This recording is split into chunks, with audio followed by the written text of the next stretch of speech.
Episode ஸ்டார்ட்லயே நம்ம பார்க்குறோம், கொஞ்சம் பேர் ஒரு சின்ன பையனை புல்லி பண்றாங்க. அவனை நல்லா வச்சு செய்றாங்க. அதுல ஒரு கெடி சொல்றான், இவன் ரொம்ப வீக்கு, இவன்கிட்ட இருந்து எல்லாத்தையும் புடுங்கிக்கலாம், இவன் திருப்பி அடிக்க மாட்டான். இன்னொருவன் சொல்றான், நான் இவனை கிளாஸ்மேட்ஸ் கிட்ட பயப்பட பார்த்தேன், ஆனா இவன் எதுவுமே பண்ணல, இவன் சுத்த கவர்டு, இவன் அடிங்க, இவன் எதுவுமே பண்ண மாட்டான். இந்த பக்கம் நம்ம ஹீரோ, என்னால திருப்பி அடிக்க முடியாது, இப்படி எப்படி நடக்கலாம், நான் ஒரு அவேக்கனர், ஆனா அவங்க நார்மல் ஹியூமன்ஸ், நான் திருப்பி தாக்க முடியாது. ஹீரோவை புல்லிஸ் நல்லா வச்சு செய்றாங்க. இவனை மார்க்கெட்ல கொண்டு போய் வித்துறலாங்க, அங்க வித்தா நல்லா காசு கிடைக்கும், நம்ம ரிச் ஆயிடலாம்னு பிளான் பண்றாங்க. ஹீரோவால இனி பொறுத்துக்க முடியல, சடனா அவன் பவரை ரிலீஸ் பண்றான். நம்ம ஹீரோ ஒரு பவர்ஃபுல் அவேக்கனர். அவன் இப்போ கண்ட்ரோல் இழந்து, நில்லுங்க, என்கிட்ட வராதீங்க, நீங்க என்ன தொட முடியாதுன்னு கத்துறான். அவன் கண்ட்ரோல் போய் ஹீரோக்குள்ள இருந்த மான்ஸ்டர் வெளியே வருது. அவன் எல்லாரையும் அடிக்க ஆரம்பிக்கிறான். புல்லிஸ் பயந்து ஓடுறாங்க. இந்த மான்ஸ்டர் ரொம்ப பெருசா இருக்கே, நம்மளால ஒன்னும் பண்ண முடியாது. மான்ஸ்டர் இப்போ ரொம்ப ஈவிலா மாறி வழியில வர்ற எல்லாரையும் அடிக்குது. கரெக்டா அப்போதான் அவனோட தேர்ட் ஐ ஓபன் ஆகுது. ஹீரோ இப்போ மழையில அழுறான். ஏன் எனக்கு இப்படி நடக்குது? இத பார்த்த மத்த மக்கள் எல்லாம், இவன் இப்போ பெர்சர்க் மோட்ல இருக்கான்னு ஷாக் ஆகுறாங்க. ஹீரோ பையன் மழையில அழுறான். ஏன் எனக்கு இப்படி நடக்குதுன்னு வருத்தப்படுறான். இந்த பக்கம் மக்கள் எல்லாம் ரொம்ப ஷாக்ல இருக்காங்க. இவன் இப்போ பெர்சர்க் மோட்ல இருக்கான், இது ரொம்ப டேஞ்சரு. அந்த பொண்ணு ஒரு பையன்கிட்ட, நீ அவேக்கனர் தானே, போய் தடுன்னு சொல்றா. ஆனா அவன் பதில பாருங்க, இது எல்லாம் நிறுத்துங்க, நான் இப்போ லெவல் 16 தான், ப்ரொஃபஷன் கூட இல்ல, இப்போ சண்டை போட்டா கண்டிப்பா செத்துருவேன். ஆனா நம்ம ஹீரோ டைரக்டா மேல பாஞ்சாரு.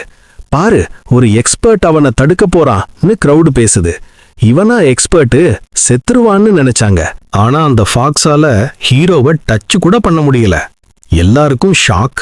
இந்த நைட்மேர் ஃபாக்ஸே இவனை தொடுக்க கூட முடியலையே, இவன் அவ்வளோ பவர்ஃபுல்லா? ஹீரோ மனசுக்குள்ள, இந்த ஃபாக்ஸ் உண்மையிலே மாஸ் தான், ஸ்பெஷல் ட்ரைனிங் இல்லைன்னா இந்நேரம் செத்துருப்பேன்னு நினைக்கிறான். ஃபாக்ஸோட பவர் நேரத்துக்கு நேரம் எகருது. இது இன்னும் கோபமாகுது, சீக்கிரம் முடிக்கணும், என் பின்னாடி வாடா பெரிய நாயேன்னு சொல்லி ஹீரோ அவனை அப்படியே ஒரு பொண்ணு பக்கம் கூட்டிட்டு போறான். அங்க இருக்கிற ஜுன், ஓடு சீக்கிரம்னு கத்துறான். ஆனா ஹீரோ ஜுன்னை தூக்கி திரும்ப போட்டு டிஸ்ட்ரக்ஷனை ஸ்டாப் பண்றான். ஜுன், நல்ல வேலை என்னை காப்பாத்திட்டேன்னு சொல்றான். ஹீரோ, இல்ல, நீ தான் அந்த நைட்மேர் மான்ஸ்டர்னு ட்விஸ்ட் வைக்கிறான். ஹீரோக்கு எல்லாம் ஞாபகம் இருக்கு. நீ லெவல் 1 இருந்தபோது எப்படி உனக்கு ஆபத்து வரப்போ இது வெளியே வந்துச்சுன்னு சொன்னான். நீ எவ்வளவு சஃபர் பண்றியோ அந்த மான்ஸ்டர் உன் உடம்புல இருந்து அப்படியே வெளியே வரும். லீ ஜிஹான் கோபத்தோட கேக்குறான், என்ன சொல்ற?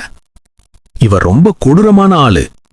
லூபிங் சொல்றான், நீ நார்மல் கிடையாது, 10,000 பேர்ல ஒருத்தருக்கு வர ரேர் ஸ்பெஷல் பர்சன் நீ. உன்கிட்ட ரொம்ப பவர்ஃபுல் அபிலிட்டி இருக்கு, இத கண்ட்ரோல் பண்ண கத்துக்கலைனா இன்னைக்கு மாதிரியே திரும்ப திரும்ப நடக்கும். ஒரு நாள் இந்த சிட்டியே நீ அழிச்சிடுவ. அந்த பையன் பயந்தது லூபிங் சொல்றான், நீ ரொம்ப ஸ்ட்ராங், எல்லாத்தையும் தாங்குவேன்னு எனக்கு தெரியும். ஆல்ஸ்டன் மேல உனக்கு இருக்கிற கிரேஸும் நீ அவன மாதிரி ஆக துடிக்கிறதும் எனக்கு தெரியும். இதை கேட்ட லீ ஜிஹான் ஷாக் ஆகி, இதெல்லாம் உனக்கு எப்படி தெரியும்னு கேக்குறான். லூபிங் சொல்றான், நம்ம பல சாவு பிழப்பு போராட்டத்துல கூட இருந்த ஃப்ரெண்ட்ஸ்டா, என் கூட சேர்றியா? உன் பவரை கண்ட்ரோல் பண்ண நான் சொல்லித்தரேன். சரின்னு சொல்லி அவன் டீம்ல சேர்ந்துடுறான். இப்படிதான் ஹீரோவோட கூட்டம் உருவாகுது. அடுத்த நாள் கேட் முன்னாடி கில்ட் மெம்பர்ஸ் எல்லாம் ரெடியா நிக்கிறாங்க. அங்க ஒரு ஆளு, D rank shadow world start ஆக போகுதுன்னு சொல்றான். ஸ்டார்ட் பண்ண இன்னும் 2 பேர் தேவை. அப்போ லூபிங் அங்க என்ட்ரி கொடுக்கறான். நாங்க 2 பேரும் ஜாயின் பண்ண போறோம். லெவல் 24ஆ? சரி, ஆனா நீ ரொம்ப வீக்கா இருக்கியேன்னு சொல்றாங்க. உடனே அந்த பொண்ணு, இவன் தான் என் பாஸ், இவன் வரலனா நானும் வரமாட்டேன்னு சொல்றா. எல்லாரும் ஷாக்கு. லெவல் 24 ஹீரோக்கு இந்த லெவல் 9 நியூபி பாஸா? ஒரு மொட்டை தலையன் பாஸா, இவன் பாய் ஃப்ரெண்டுன்னு சொல்லுன்னு கிண்டல் பண்றான். உன் முகம் டேமேஜ் ஆயிடும்னு தான் இப்படி பொய் சொல்றியான்னு கேக்குறான். சரி, எப்படியோ நீங்க எல்லாரும் ஜாயின் ஆயிட்டீங்க, இன்னும் 5 நிமிஷத்துல நம்ம ரெடி ஆயிடுவோம். அடுத்த 5 நிமிஷத்துல நம்ம ஹீரோ டீம் கிட்ட சொல்றான், சரி நம்ம இப்போ உள்ள என்ட்ராக போறோம்னு. அப்போ சேர் கேக்குறான், பாஸ், ஒரு சின்ன பையன் கூட நம்ம கூட ட்ரைனிங்க்கு வருவான்னு நீங்க சொல்லவே இல்லையேன்னு. லூபிங் சொல்றான், ஆமா, ஆனா அவன் மேக்கப் லெசன்ல இருக்கான், அதனால வரலன்னு.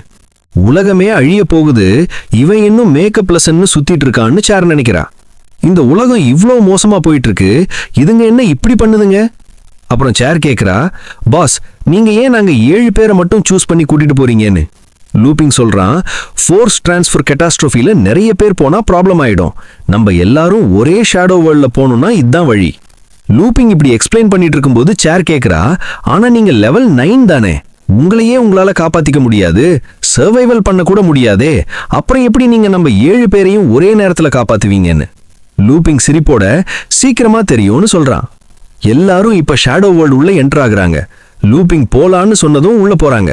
உள்ள போனதும் நம்ம ஹீரோ பாக்குறான், அங்க எல்லாமே பனிமலையா இருக்கு. அப்பப்பா என்ன குளிரு, நீ எல்லாரும் ஷாக் ஆகுறாங்க. இது டி ரேங்க் வேர்ல்ட், கிரேட் அண்ட் ஸ்னோஃபீல்ட். அங்க சேரும் ரொம்ப குளிருதுன்னு சொல்றா. இவ்ளோ குளிருன்னு தெரிஞ்சா நல்ல ட்ரெஸ் போட்டு வந்திருப்பேனேன்னு சொல்றா. எல்லாரும் முன்னாடி மூவ் ஆகுறாங்க. அப்போ ஓட்லா கேக்குறான், இந்த வேர்ல்டுக்கு இதுக்கு முன்னாடி யாராச்சும் வந்திருக்காங்களான்னு. இன்னொரு பொண்ணு சொல்றா, இது ரொம்ப ரேரான வேர்ல்டு, யாரும் வந்த மாதிரி தெரியலன்னு. அப்போ இன்னொரு பையன் சொல்றான், ஆனா இது டி ரேங்க் வேர்ல்டு தான், ஸோ ரூல்ஸ் ஒன்று தான். மேஜிக் கிறிஸ்டலுக்காக எலீட் மாஸ்டரை கட்டி அடிச்சு மரண அடி கொடுத்து பாஸை போட்டு தள்ளிட்டு இங்கிருந்து எஸ்கேப் ஆகணும். அப்போ ஒரு பொண்ணுக்கிட்ட ஒரு பட்டர்ஃப்ளை வருது. அதை பார்த்து அந்த பொண்ணு, வாவ், இது என்னன்னு கேட்குறா. பார்க்க கியூட்டா இருக்கிற இந்த பட்டர்ஃப்ளையை தொட்ட உடனே ஒரு பெரிய ட்விஸ்ட் நடக்குது. இதை பார்த்து எல்லாரும் ரொம்ப பயந்து போறாங்க. டக்லா சொல்றான், இங்க எல்லாமே ரொம்ப டேஞ்சரஸ்னு, உஷாரா இருங்கன்னு சொல்றதுக்குள்ள கூட்டம் கூட்டமா பட்டர்ஃப்ளைஸ் அட்டாக் பண்ணுது. அதை பார்த்து இவ்வளோ பட்டர்ஃப்ளைஸான்னு ஷாக் ஆகி எல்லாரும் அங்க இங்க ஓடுறாங்க. ஒரு பையன் கத்துறான், காப்பாத்துங்கன்னு. ஆனா அவனும் ஐஸா மாறி உறைஞ்சிடுறான். இப்படி எல்லோரும் ஐஸா மாறுறத பார்த்து ஹீரோ சொல்றான், இது பட்டர்ஃப்ளைஸ் ஏரியா, நம்ம பாடி ஹீட் வச்சு தான் இது நம்மளை டார்கெட் பண்ணுது, இங்க இருந்தா இன்னும் கோடிக்கணக்கில் பட்டர்ஃப்ளைஸ் வரும்னு சொல்றான். டக்லா சீக்கிரம் இடத்தை காலி பண்ணுங்கன்னு கத்துறான். எல்லாரும் தப்பிக்க ஓடுறாங்க. அப்போ ஒரு லேடி அந்த நியூபியை பாருங்கன்னு சொல்ல அவன் பயத்துல அப்படியே உறைஞ்சிட்டான். அவன் லெவல் 9, இடியட், செத்து போயிருப்பான்னு டக்லா சொல்றான். பாவம்தான், ஆனா இப்ப ஹெல்ப் பண்ண முடியாது, உயிரை பாப்போம்னு சொல்லி ஓடுறாங்க. அதோட இந்த எபிசோட் இங்கேயே முடியுது. இந்த ஸ்டோரி பிடிச்சிருந்தா லைக், ஷேர், சப்ஸ்கிரைப் பண்ணுங்க. மறக்காம பெல் ஐகானை கிளிக் பண்ணுங்க. நெக்ஸ்ட் வீடியோல பார்ப்போம். பாய்.